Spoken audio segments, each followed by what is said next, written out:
Bonjour à tous, j'espère que vous allez bien. Aujourd'hui je vous retrouve pour vous parler d'un livre, Respire, qui a été le livre que j'ai choisi dans le cadre de mon challenge Les livres de la tentation, et il m'avait été recommandé par Cassandra de Croque les mots. Je vous donne donc mon avis sur ce livre-là et je vous annoncerai aussi ma lecture du mois de février qui cette fois a été choisie par vous, puisque je vous avais proposé un petit Google Doc pour me faire part de vos coups de cœur. Respire est un roman qui a été publié en 2001 et dont on a entendu un peu plus parler grâce à la récente adaptation cinématographique.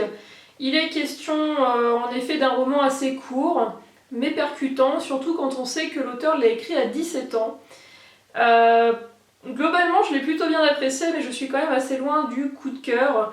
Je pense qu'il est surtout intéressant pour le fond de l'histoire et si vous aimez par exemple vous attachez à la psychologie d'un personnage. C'est l'histoire d'une amitié entre deux filles. D'un côté Charlène qui est mal dans sa peau et d'un autre côté Sarah qui est une fille populaire, intelligente, mais qui se révèle aussi manipulatrice. Ce qui m'a un peu gênée dans ce livre-là, c'est qu'on ne comprend pas vraiment les raisons pour lesquelles Sarah est manipulatrice, pourquoi elle fait de Charlène son petit jouet, son larbin. Je pense qu'on aurait pu s'attarder davantage sur sa situation familiale pour essayer de comprendre. En fait, dans le livre, on s'intéresse vraiment à Charlène et à ce qu'elle raconte donc de son point de vue subjectif, et au final, Sarah, on la sent assez distante, et je pense que si ça n'avait pas été le cas, ça m'aurait davantage plu. Par contre, le sujet est vraiment très intéressant parce que ça parle vraiment de l'obsession de Charlène pour Sarah. Elle fait vraiment tout pour mériter son amitié et parfois ça la conduit à une réelle descente aux enfers. On se révolte face à de telles réactions. C'est très intéressant au niveau du sens parce qu'on voit que la manipulation en effet peut concerner tout le monde. Moi-même je peux être amenée à le rencontrer dans ma vie professionnelle tous les jours. Et c'est incroyable la façon dont ce livre est percutant vraiment en fait. C'est très très court, mais en fait en quelques mots, ça suffit pour nous mettre très mal à l'aise. Ce qui est aussi dommage, à part le fait qu'on est assez distant de Sarah, c'est l'écriture qui peut un peu dérouter certains. Ça fait un peu, si vous voulez, un journal intime, avec un style très assuré et pas vraiment de dialogue. Bon, sur le coup, ça m'a un peu gênée, après ça va, je suis rentrée un peu plus dans l'histoire. Donc globalement, c'est une bonne découverte pour le sens de l'histoire, pour le fond de l'histoire, mais la forme c'est autre chose.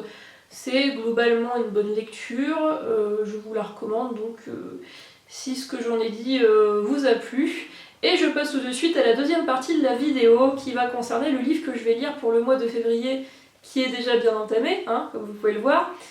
En fait, je vous avais demandé de choisir votre coup de cœur et de m'en faire part. J'ai eu une centaine de recommandations, donc je vous remercie, ma wishlist est bien tenue grâce à vous. Et on m'avait demandé aussi si c'était possible que je fasse une vidéo ou un article regroupant un peu toutes vos propositions. Et je pense qu'en effet je le ferai prochainement, peut-être en plusieurs vidéos, puisque bon, je vais pas faire les 100 livres à lire prochainement dans une vidéo, ça va être monstrueux sinon. Mais comme ça vous permettra un peu de découvrir des romans qui ne sont pas forcément beaucoup plébiscités par la blogosphère, etc. C'est bien parce que j'en ai pas vu beaucoup qui sont hyper connus, donc ça m'a plutôt bien plu et ça va me permettre de faire de belles découvertes. Pour ce mois-ci, j'ai donc choisi Coraline, qui a été publié en 2002, qui a reçu de nombreux prix. C'est un conte noir qui a été adapté notamment en BD et en film d'animation. On m'a précisé qu'il faisait ressortir un certain mélange entre Alice au Pays des Merveilles, univers dont je suis fan, et Tim Burton. On m'a aussi précisé que ce livre était idéal pour Halloween, et au vu du résumé, je le confirme. Nous avons Coraline qui emménage dans une nouvelle maison.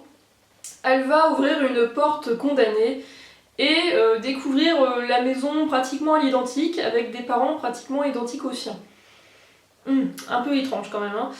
Et en fait, elle va avoir de gentils parents qui vont lui proposer très aimablement de rester avec elle. On se doute qu'ils ne lui veulent pas du bien et qu'ils sont peut-être un petit peu louches, ces gens-là. Bon, on va voir, hein, je vais peut-être un petit peu flipper. En tout cas, ça me dit plutôt bien. Donc, si vous voulez vous joindre à moi pour une lecture commune ou autre, vous n'hésitez pas à m'en faire part. Je pense que je vais le lire là d'ici une bonne semaine, hein, pas plus. Et donc je vous en ferai part dans une prochaine vidéo avec mon avis. Et au mois de mars, je vous dis tout de suite que je lirai Aeternia de Gabriel Katz. J'ai les 2 tomes sous le coude, hein, parce qu'on m'a déjà prévenu que la fin était horrible. Donc c'est pareil, si vous voulez vous joindre à moi pour une lecture commune, il n'y a pas de souci non plus, ça me ferait très plaisir. Donc j'espère que cette vidéo vous a plu, et en tout cas je vous souhaite de très belles lectures et je vous dis à bientôt. Bisous!